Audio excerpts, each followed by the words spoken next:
이 시간 우리 하나님의 말씀은 시편 32편입니다. 6절부터 11절까지 제가 봉독을 해드리도록 하겠습니다. 시편 32편 6절부터 11절 말씀까지가 되겠습니다. 이로 말미암아 모든 경건한 자는 주를 만날 기회를 얻어서 주께 기도할지라. 진실로 홍수가 범람할지라도 그에게 미치지 못하리이다. 주는 나의 은신처이오니 환난에서 나를 보호하시고 구원의 노래로 나를 두루시리이다. 내가 네 갈 길을 가르쳐 보이고 너를 주목하여 훈계하리로다. 너희는 무지한 말이나 노새같이 되지 말지어다. 그것들은 제갈과 굴레로 단속하지 아니하면 너희에게 가까이 가지 아니하리로다. 악인에게는 많은 슬픔이 있으나 여호와를 신뢰하는 자에게는 인자심이 두르리로다. 너희 의인들아 여호와를 기뻐하며 즐거워할지어다. 마음이 정직한 너희들아 다 즐거이 외칠지어다. 아멘. 기도하겠습니다. 자비롭고 은혜로우신 아버지 하나님, 하나님의 은혜와 사랑을 진심으로 감사를 드립니다. 오늘도 우리가 화창한 봄날 온전한 믿음과 기쁨과 감사함으로 주님을 예배하게 하시고 이 시간 주의 말씀을 청종할 수 있는 은혜를 베풀어 주심을 감사합니다. 주의 말씀이 종의 입술을 통해서 선포될 때에 우리의 마음의 문을 열어주시고 길을 여셔서 성령이 교회들에게 하시는 주의 음성을 듣게 하시고 아멘, 아멘으로 화답해 하옵소서. 깨달을 수 있는 지혜로운 마음을 주옵소서. 예수님 이름으로 기도함나이다. 아멘. 할렐루야. 우리는 같은 상황을 만나더라도 어떤 사람들은 그 상황으로 인하여서 변명하고 핑계거리로 삼는 사람이 있습니다. 반면에 같은 상황 속에서도 오히려 기회로 선용하는 지혜로운 사람들도 분명히 있습니다. 로마서 8장 28절 말씀을 보게 되면 하나님을 사랑하는 자, 그 뜻대로 부르심을 입은 자들에게는 모든 것이 합력하여 선을 이룬다라고 말씀을 하고 있습니다. 누구 때문에, 무엇 때문에 라고 우리는 끊임없이 누군가에게 무엇에 책임을 전가시키고 변명하고 핑계를 댈 때가 얼마나 많은지 모릅니다. 반면에 어떤 사람들은 무엇 때문에, 누구 때문이 아니라 무엇 덕분에 또 누구 덕분에 내가 이러이러할 수 있었다라고 오히려 감사하는 사람들도 있음을 우리가 보게 됩니다. 누구 때문이라고 무엇 때문이라고 우리가 변명하는 것은 그것은 비겁한 변명일 뿐입니다.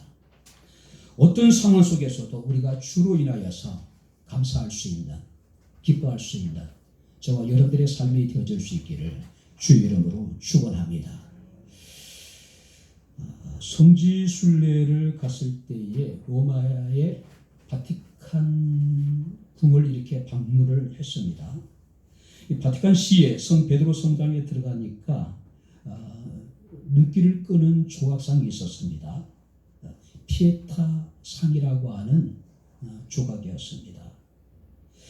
십자가에 내려진 예수의 시신을 무릎에 안고 있는 비탄에 잠겨 있는 그 마리아의 모습을 이렇게 이제 형상화한 그런 조각입니다. 많은 사람들이 그 조각상 앞에서 아마 가슴을 여미지 않았을까? 그 조각상 앞에서 십자가 고난다 가지고 죽으신 예수 그리스도를 아마 우리가 기념할 수 있지 않았나 생각이 되기도 합니다. 그 피에타 상을 완성했을 때에 많은 사람들은 미켈란젤로에 대해서 아낌없는 찬사를 보냅니다. 당시야말로 가장 위대한 예술가라고. 그때 미켈란젤로가 그런 얘기를 합니다.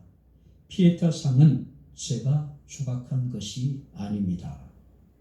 저는 다만 하나님이 대리석 덩어리 안에 만들어 놓으신 피에타 상에 드러나도록, 그것이 드러나도록 겉에 붙어있는 부스러기를 제거했을 뿐입니다라고 이렇게 이야기를 합니다. 피에타라고 하는 뜻이 경건한 마음이라고 이야기를 하더라고요. 경건한 마음. 경건이라는 게 뭡니까? 우리 마음에, 우리 속에 있는 죄와 탐욕으로 얼룩진 모든 불의한 모습들을 다 제거하는 것. 우리 속에 있는 바로 하나님의 형상을 회복하는 것.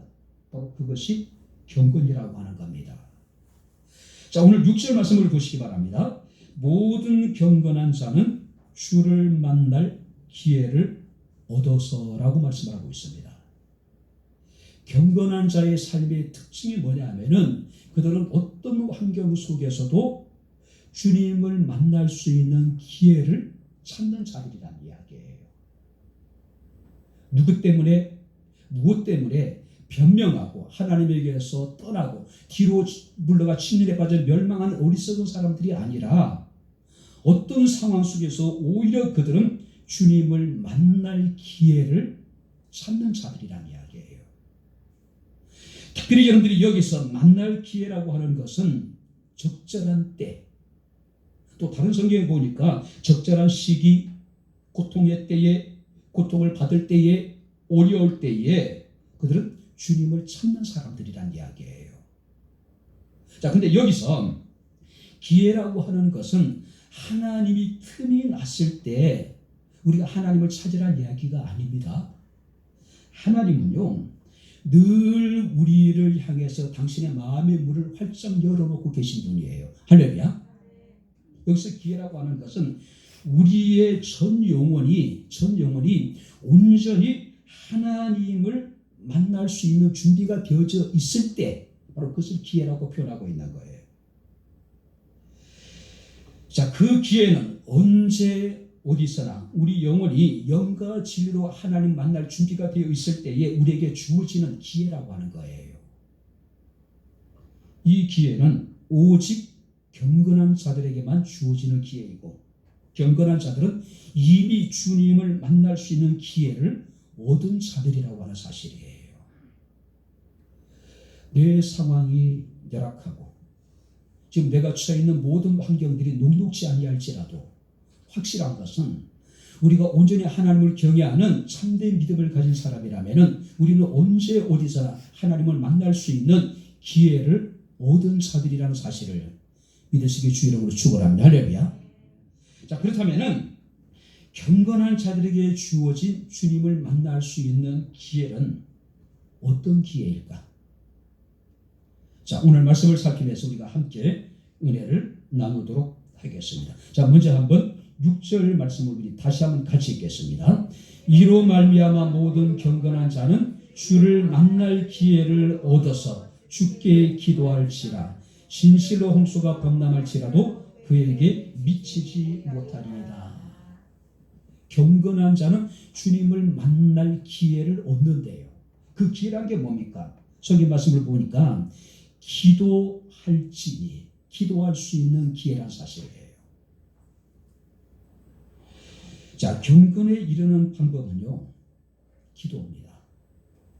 또 우리의 경건을 유지할 수 있는 방법도 기도예요. 아무리 우리가 세상을 산을 옮길 만한 능력이 있고 귀신을 쫓아내는 특별한 우리에게 능력이 있다 하더라도 우리가 기도하지 않으면 그의 경건은 헛될 수밖에 없는 거예요. 기도하지 않으면 우리의 경건을 계속해서 우리가 유지해 나간다는 것은 불가능하다는 사실이에요. 그러므로 우리는 기도해야 된다는 거죠. 비록 아무리 어렵고 힘든 일을 우리가 만나게 되더라도 바로 여호와를 경외하는 경건한 사람들은 그런 시련과 환난과 고난을 통하여서 오히려 더 하나님께 기도할 수 있는 기회로 그들은 삼는다는 이야기예요. 존 버넌이라는 사람은 기도에 대해서 이렇게 이야기를 합니다. 기도는 우리로 하여금 죄를 그만 짓도록 한다. 그렇게 하지 않으면 죄가 인간으로 하여금 기도를 그만두도록 할 것이다. 우리가 기도하게 될 때 우리는 죄를 끝입니다. 근데 만약 우리가 기도하지 않으면 그 죄가 우리로 하여금 기도를 끝이게 만든다는 이야기예요. 특별히 여러분들 6절 말씀을 보게 되면 홍수가 범람할지라도 우리의 삶에 환난이 닥칠지라도, 여러 가지 시험들이 우리를 힘들게 할지라도, 바로 경건한 자들은 주님을 만날 기회를 얻어서 주께 기도할 것이라는 이야기예요. 그렇다면 이 세계 홍수가 범람하고 환난을 당하고 여러 가지 시험을 만나게 될지라도 그것들이 우리가 변명이 아니라 그들이 핑계거리가 아니라 오히려 주님을 만날 기회가 된다는 이야기예요. 그래서 그들은 주께 기도할 수 있다는 이야기예요.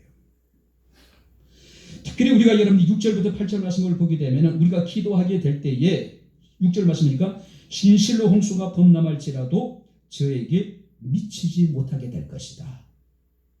기도하면은 홍수가 범람할지라도 그 홍수가 우리에게 미치지 못할 것이라는 이야기예요.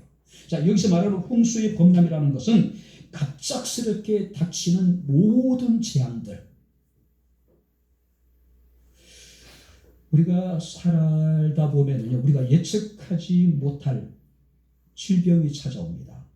가난이 찾아오고 실패가 찾아오고 절망이 찾아오고 죽음이, 바로 홍수가 우리에게 쓰나미처럼 몰려올 때가 있다는 이야기예요. 바로 인생의 홍수가 범람할지라도 우리가 오히려 그것을 하나님을 만날 기회로 삼고 하나님께 기도하게 되면은 하나님께서 그 홍수가 우리에게 미치지 못하도록 우리를 보호해 주겠다는 이야기예요. 지켜주겠다는 이야기예요. 뿐만 아니라 7절 말씀을 보게 되면은 주는 나의 은신처이오니 환난에서 나를 보호하시고 구원의 노래로 나를 두르실 것이다. 온전히 하나님을 신뢰할 수 있는, 하나님의 보호를 받을 수 있는 기회가 된다는 이야기예요. 특별히 여러분들이 다 있어요. 성경 말씀을 보니까 하나님에 대한 신뢰를 삼중적으로 여기서 표현하고 있습니다. 저 말씀 보시기 바랍니다. 하나님은 나의 은신처라는 이야기는 하나님 나의 덮개가 되어 주신다는 이야기예요. 뿐만 아니라 하나님은 나의 보호자가 되실 뿐만 아니라 하나님은 우리를 둘러싸시는 분, 우리를 둘러서 완전히 싸서 우리를 보호해 주시겠다는 이야기예요. 뿐만 아니라 계속해서 성경 말씀을 보게 되면은 바로 8절에 내가 너의 갈 길을 가르쳐 보이고 너를 주목하여 훈계할 것이다. 하나님이 우리를 주목하고 계시대요. 그래서 우리에게 갈 길을 가르쳐 보일 뿐만 아니라 하나님이 우리에게 어떻게 행해야 될 것인가에 대해서 훈계해 주시겠다는 이야기예요. 특별히 말씀을 보니까 너를 주목한다는 이야기는 특정한 대상에 대한 관심을 의미합니다. 우리가 표준의 성경에서는 너를 눈여겨보고 있다라고 말씀을 하고 있습니다. 뿐만 아니라 그 메시지 성경 말씀을 보게 되면은 하나님이 우리를 똑바로 지금 쳐다보고 있대요. 두 눈을 부릅뜨시고. 마치 선생님이 학생들을 주목하듯이 하나님은 지금 우리를 주목하고 계십니다. 하나님은 지금 우리를 눈여겨보고 계시다는 이야기예요. 지금 하나님 우리 한 사람 한 사람을 두 눈을 부릅뜨고 지금 하나님이 지금 쳐다보고 계시다는 이야기예요. 그가 우리를 주목할 뿐만 아니라 우리의 갈 길을 가르쳐 보이고 우리가 어떻게 행해야 될 것인가를 하나님이 친절하게 훈계해 주시겠다는 이야기예요. 우리가 욥기 34장 21절 말씀을 보게 되면은 그는 사람의 길을 주목하시며, 하나님은 우리를 보시지 않는 것 같고 하나님은 내가 고난과 시련의 때에 나의 아픔을 아시지 못하는 것 같아요. 그런데 기억하시기 바랍니다. 하나님은 사람의 길을 주목하고 계시대요. 우리에 대해서 하나님께서는 지금 눈을 여겨서 보고 계시다는 이야기예요. 하나님은 똑바로 우리를 지금 두 눈을 부릅뜨고 우리를 지금 쳐다보고 계시다는 이야기예요. 하나님은 모든 사람의 걸음을 감찰하시나니, 이 감찰이라는 이야기는 아주 낱낱이 아주 세부적으로 하나님께서는 우리를 살피고 계시다는 이야기예요. 뿐만 아니라 이사야 65장 24절 말씀을 보게 되면은 그렇기 때문에 하나님은 그들이 부르기 전에 내게 응답하겠고 그들이 말을 마치기 전에 내가 들을 것이다. 할렐루야. 하나님은 우리 한 사람 한 사람에 대해서 주목하고 있대요. 하나님이 지금 우리를 눈여겨보고 계시대요. 두 눈을 부릅뜨고 하나님께서는 우리를 지금 똑바로 쳐다보고 계신대요. 그래서 우리가 하나님 이름을 부르기 전에 이미 하나님 우리에게 응답하시고, 우리가 기도를 마치기 전에 하나님께서는 우리의 기도를 다 들으셨다는 이야기예요. 어린 아이들을 키우다 보면은 부모들의 관심은, 시선은 늘 어린 아이에게 집중되어져 있습니다. 어린아이 눈빛을 통해서, 어린아이의 작은 손짓을 통해서 우리는 아이가 무엇이 필요한지 엄마는 다 알고 있어요. 왜요? 아이에 대해서 주목하고 있기 때문에. 부모는 자신의 일을 하면서도 아이를 지금 눈여겨보고 있는 거예요. 똑바로 쳐다보고 있는 거예요. 그러니까 아이가 바로 작은 목소리를 내고 손짓을 하고 몸짓을 할 때에 부모는 무엇이 필요한지 알고 달려가는 거예요. 그들이 부르기 전에 내가 응답하겠고, 그들이 말을 마치기 전에 내가 이미 들었다고 이야기하고 있어요. 왜? 주목하고 계시기 때문에. 하나님이 지금 우리에 대해서 지금 눈여겨보고 계시기 때문에 우리의 처해 있는 상황, 우리의 모든 여러분들의 환경을 하나님 다 아신다는 이야기예요. 이사야 58장 9절 말씀을 보니까 내가 부를 때에 나 여호와가 응답하겠고, 내가 부르실 때에는, 따라해 보시기 바랍니다. 내가 여기 있다 하리라. 할렐루야. 우리가 인생의 환난을 당하게 되고 쓰나미처럼 삶의 여러 가지 어떤 어렵고 힘든 일들이 우리에게 덮칠지라도, 오히려 그것이 하나님을 멀리할 수 있는 기도를 포기하는 변명의 핑계거리가 되지 아니하고, 오히려 그 상황 속에 하나님을 찾고 하나님께 기도하게 되면은 하나님께서는 우리에 대해서 환난이 미치지 못하게 하실 것이고, 하나님께서는 우리를 주목하셔서 그 환난 중에 우리가 어떻게 하게 될 것인가를 우리에게 알려주겠다는 이야기예요. 때로는 부모조차도 우리에 대해서 별로 기대를 가지지 않을 때가 있죠. 사람들은 나에 대해서 무관심할 수가 있습니다. 그러나 하나님은 경건한 자들, 어떤 상황 속에서도 주님을 만날 기회를 찾는 사람들에 대해서 늘 주목하고 계십니다. 할렐루야. 하나님께서는 그들에 대해서 눈여겨보고 계시다는 이야기예요. 두 눈을 부릅뜨시고 하나님께서는 그들을 지금 똑바로 쳐다보고 계신다는 이야기예요. 두 번째 말씀을 10절 말씀을 보시기 바랍니다. 10절 다 같이 한번 같이 읽겠습니다.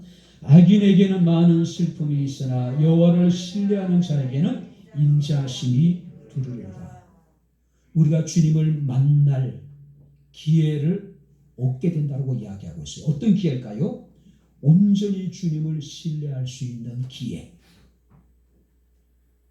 홍수가 범람하고 환난이 우리를 고통스럽게 만들고 여러 가지 시험이 우리에게 닥칠지라도 우리가 그것을 하나님을 만날 기회로 삼고 우리가 하나님께 기도하면은 바로 하나님께 우리에게 또 다른 기회를 주셨는데, 그 기회는 게 뭡니까? 온전히 주님을 신뢰할 수 있는 기회를 우리가 삼으라는 이야기예요. 여호와를 신뢰하는 자에게는 인자심이 두를 것이다.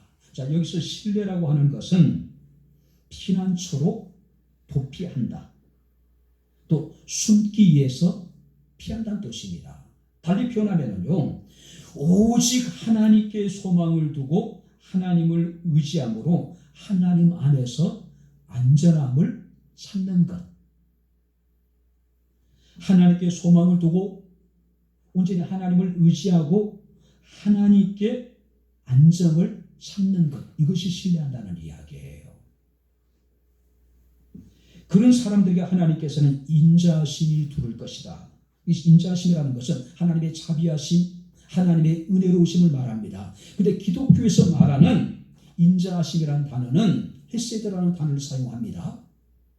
특별한 은총의 관계 속에서 베푸시는 하나님의 특별한 은총, 특별한 은혜를 말하는 거예요. 세상에 많은 사람들은 이런저런 하나님의 은혜를 받으며 살아갑니다. 그것은 일반 은총일 수도 있을 거예요. 그런데 경건한 사람들, 온전히 주님을 신뢰하는 사람들에게는 하나님께서 당신과의 언약의 관계 안에서 우리에게 특별한 은총을 베푸신다는 이야기예요. 특별한 은혜를 우리에게 베풀어 주시겠다는 이야기예요. 다니엘서 3장에 보게 되면 다니엘의 세 친구가 등장합니다. 사드락과 메삭과 아벳느고. 자, 그런데 이들에게 삶의 위기가 찾아옵니다. 환난이 찾아와요.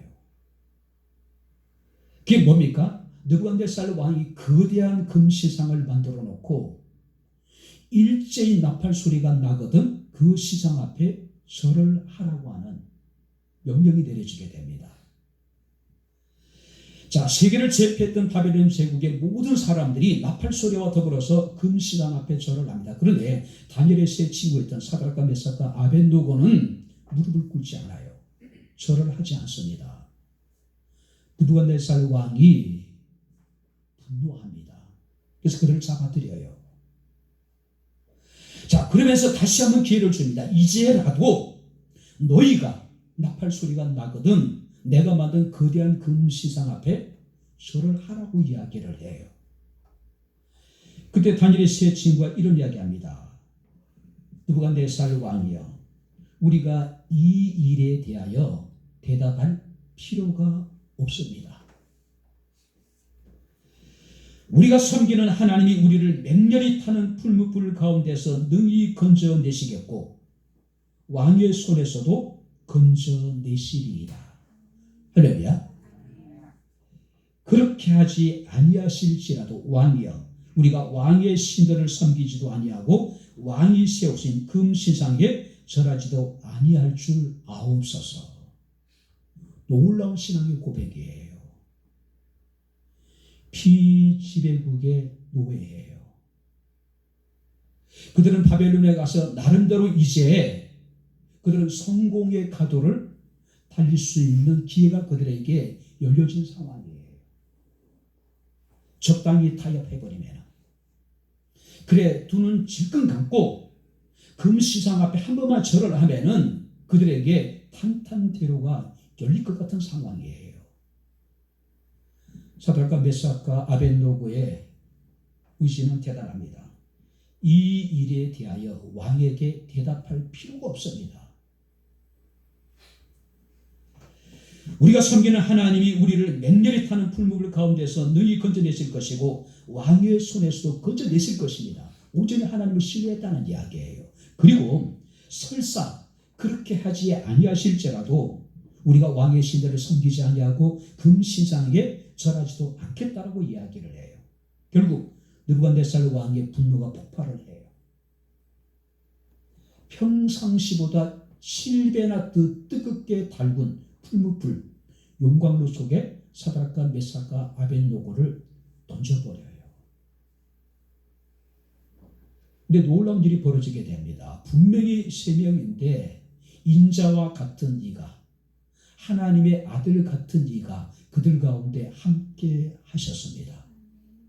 성경 말씀을 보게 되니까 불이 능히 그들을 해하지 못하였고 머리털도 그을리지 아니하였고 겉옷빛도 변하지 아니하였고 불탄 냄새도 없었더라. 할렐루야. 삶의 위기가 찾아왔습니다. 절체절명의 위기였어요. 근데 사드락과 메삭과 아벳느고는 그 위기 속에서 오히려 하나님을 만날 수 있는 기회를 만든 거예요. 그리고 기도합니다. 전적으로 하나님을 신뢰했더니 하나님께서 7배나 더 달구어진 용광로 속에서도 그들을 하나님께서 지켜주시다는 이야기예요. 불탄 냄새도 없었대요. 머리털 하나까지도 상하지 않도록 하나님께서 지켜주셨다는 이야기예요. 우리가 다니엘서 6장 말씀을 보게 되면은 다니엘이 사자굴에 던져지게 됩니다. 근데 어떤 일이 벌어지게 됩니까? 이미 하나님께서 그의 천사를 보내어 사자의 입을 봉하셨으므로 사자들이 다니엘을 해하지 못했다라고 이야기를 하고 있어요. 이미 천사들을 보내셔서 하나님께서는 사자 입을 봉해버렸다는 거예요. 여러분들이 삶의 위기가 찾아오고 환난이 찾아오고 인생에 성아이와 같은 홍수가 우리를 덮칠지라도 그런 상황 속에서 우리는 주님을 만날 수 있는 기회를 우리가 얻게 되기를 주의 이름으로 축원합니다. 어떤 기회입니까? 온전히 여호와를 신뢰할 수 있는 기회예요. 우리는 그런 인생의 홍수, 그런 인생의 어떤 환난, 여러 가지 시험을 통해서 우리의 믿음을 다시 한번 하나님 앞에 확인할 수 있는 기회가 된다는 이야기예요. 마틴 목사님이라는 분이 계십니다. 이분이 이제 뉴욕에 있는 교회 주일 설교를 부탁을 받았습니다. 근데 갑자기 아마 사모님이 병이 들어요. 그래서 그 주일날 설교를 할 수 없겠다라고 이제 전화를 하려고 하는데 옆에 있는 9살짜리 아이가 이런 얘기를 하더래요. 만약에 하나님께서 뉴욕에 있는 교회 아빠가 설교하는 것을 원하신다면은 아빠가 그 설교를 하고 뉴욕으로 떠나더라도 우리 가족 가운데 함께 하시고 우리 어머니를 지켜주지 않으시겠습니까? 그때 마틴 목사님이 굉장히 감동을 받았대요.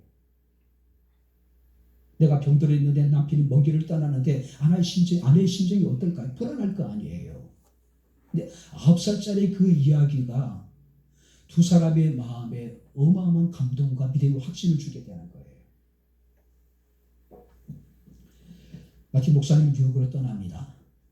사모님 병상에 앉아서 성령의 감동하심을 따라서 그는 자신의 어떤 그 아들의 이야기를 듣고 시를 쓰기 시작하는 거예요. 그리고 마틴 목사님이 이제 집회를 마치고 돌아왔을 때에 그 가사를 시를 남편에게 줘요. 바로 거기서 작곡을 하기 시작합니다. 그래서 나온 찬송이 찬송가 382장이에요. 너 근심 걱정 말아라. 너 근심 걱정 말아라. 주 너를 지키리. 주 날개 밑에 가라. 주 너를 지키리. 어려운 낙심될 때에 주 너를 지키리. 위험한 일을 당할 때에 주 너를 지키리. 너 쓸 것 미리 아시고 주 너를 지키리. 구하는 것을 주시며 주 너를 지키리. 어려운 시험 당해도 주 너를 지키리. 구주의 품에 거하라. 주 너를 지키리. 주 너를 지키리. 아무 때나 어디서나 주 너를 지키리. 널 지켜주시리. 할렐루야. 삶의 위기가 찾아오고 절절절명에 우리가 인생의 벼랑 끝에 서게 될 때라도 온전히 우리가 그런 상황이 하나님을 만날 수 있는 기회가 됐으면 좋겠습니다. 할렐루야. 그럼 하나님이 그런 자들을 지켜주시겠대요. 그런 사람들을 보호해 주겠다는 이야기예요. 마지막으로 세 번째 11절 말씀을 보시기 바랍니다. 너희 의인들아 여호와를 기뻐하며 즐거워할지어다. 자, 여기서 의인들아 여호와를 기뻐하며 즐거워하라. 마음이 정직한 너희들아 다 즐거이 외치라고 이야기합니다. 자, 여기서 기뻐하라는 이야기는 부드럽고 유연하고 즐거워한다. 부드러운 마음으로 우리가 즐거워한다는 거예요. 부드러운 마음으로. 직역하게 되면 이렇습니다. 여호와로 인하여 마음이 부드러워지고 기쁘게 되는 상태. 여호와로 인하여서. 여러분들 우리가 어떤 극한 상황에 처해지게 되면은 우리의 마음이 굉장히 난폭해져요. 우리가 극한 상황에 처해지게 되면 우리는 어떻습니까? 불특정 다수에 대한 우리는 원망과 증오 같은 것이 나올 때가 얼마나 많은지 몰라요. 그러게 너희 의인들아 여호와를 기뻐하며 즐거워하라. 여기서 기뻐하라는 이야기는 여호와로 인하여서 너의 마음이 부드러워지고 너의 마음이 즐겁고 너의 마음이 기쁨으로 충만해라. 부드러운 마음이에요. 부드러운 마음. 자, 여기서 여호와를 기뻐하라는 것은 여호와 하나님을 너의 삶의 기쁨으로 삼아라. 하나님 자체를 너의 삶의 기쁨이 되게 하라. 하나님 자체가. 하나님의 손에 들려져 있는 그 무엇이 우리의 기쁨이 아니라 하나님 당신 자신이 우리의 삶의 기쁨이 되기를 원하시는 거예요. 때로는 이 기쁨을 위해서는요, 세상적이고 물질적인 것들을 포기해야 될 때가 있어요. 오직 여호와 하나님 그분 자체가 내게 기쁨이기 때문에. 웨스트민스터 소유문답 제1문에 보게 되면 사람의 제일 되는 목적이 무엇입니까? 사람의 제일 되는 목적이 무엇입니까? 하나님을 즐거워하고 하나님을 기뻐하는 것이에요. 그리스도인들에게 기쁨은 신앙의 최고봉이에요. 최고봉입니다. 오늘 여러분들이 기뻐하는 그리스도인의 모습을 보고 세상의 사람들은 도전을 받습니다. 어떤 혼란 속에 기뻐하는 성도들의 모습을 통해 사람들은 하나님에 대해서 관심을 가지기 시작합니다. 도대체 저들의 저런 기쁨이 어디서 오는지. 그죠? 느헤미야 8장 10절 말씀을 보게 되면은 여호와로 인하여 기뻐하는 것이 너희의 힘이니라. 할렐루야. 한번 따라해 보시면 여호와로 인하여 기뻐하는 것이 너희의 힘이니라. 할렐루야. 여호와로 인하여 우리가 얻게 되는 그 무엇이 아니라 여호와 자체가 우리의 삶의 기쁨이 되어야 된다는 이야기예요. 그것이 너희의 힘이 된다는 이야기예요. 사도 바울은 데살로니가 교회 성도들을 향해서 항상 기뻐하라, 쉬지 말고 기도하라, 범사에 감사하라고 이야기하고 있습니다. 왜냐하면 이것이 그리스도 예수 안에서 너희를 향하신 하나님의 뜻이라고 이야기하고 있어요.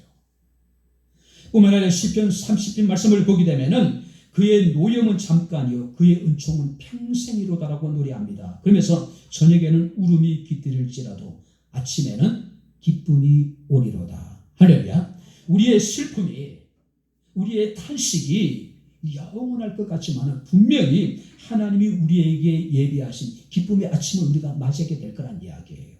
기쁨의 아침을. 뿐만 아니라 다윗은 계속해서 노래합니다. 주께서 나의 슬픔이 변하여 내게 춤이 되게 하시며 나의 베옷을 벗기시고 기쁨으로 띄우셨나이다라고 노래하고 있습니다. 어쩜 지금 우리는 슬픔에 우리는 베옷을 입고 있을 수 있어요. 이 슬픔이 영원할 것 같고 끝이지 않을 것 같고, 그런데 기억하시기 바랍니다. 아침에는 기쁨이 오게 될 것이고 우리의 슬픔의 베옷을 벗기시고 하나님께서는 기쁨으로 우리에게 띠를 띄워주시겠다는 이야기예요. 시편 30편 4절에 다시 이렇게 노래합니다. 또 여호와를 기뻐하라, 그가 내 마음의 소원을 이루어 주실 것이라고 이야기하고 있습니다. 우리 인생에 홍수가 범람하고 환난이 닥치고 여러 가지 시험이 우리를 나심케 할지라도 우리는 주님을 만날 기회로 그것을 삼아야 된다는 이야기죠. 어떤 기회입니까? 바로 기뻐할 수 있는 기회, 감사할 수 있는 기회가 되어야 된다는 이야기예요.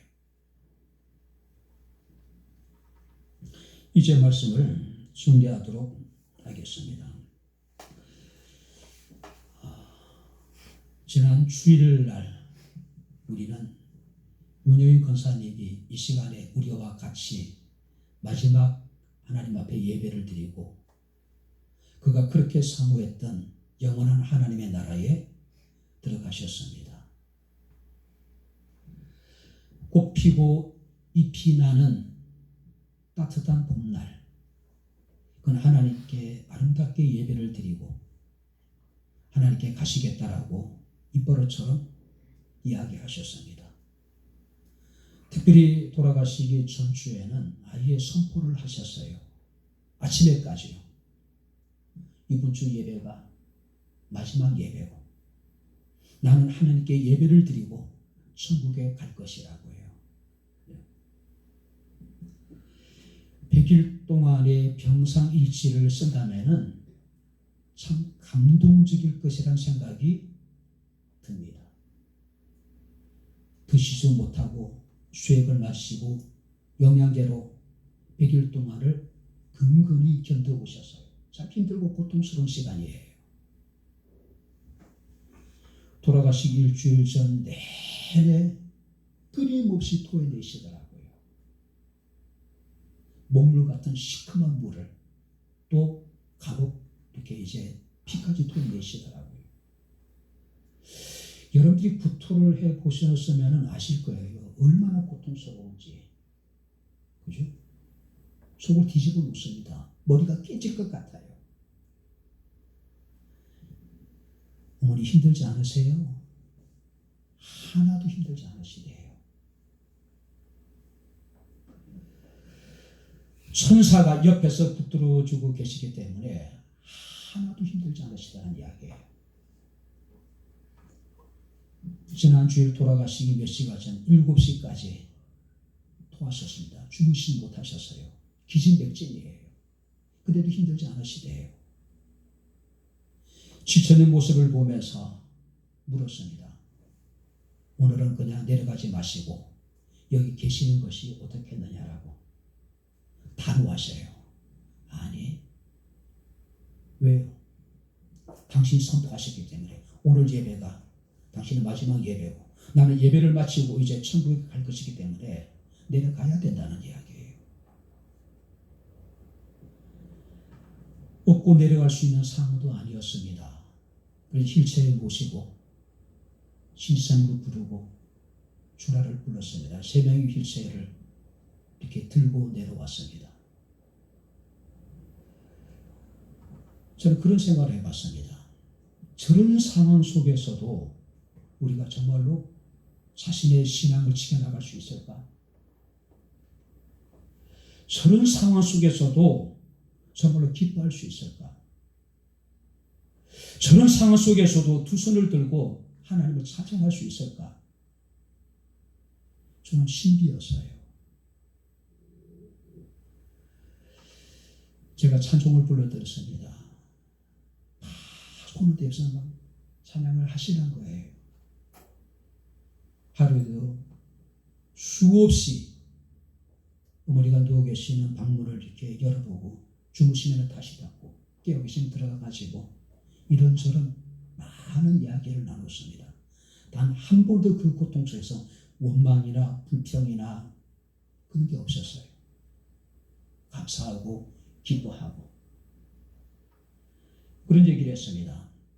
제가 살아가는 동안에 수많은 사람들을 만났지만은 윤여인 권사님은 제가 만난 최고의 그리스도인이었어요. 아쉬움이 남습니다. 마음이 슬퍼요. 그냥 생각만 해도 눈물이 그냥 막 쏟아져요.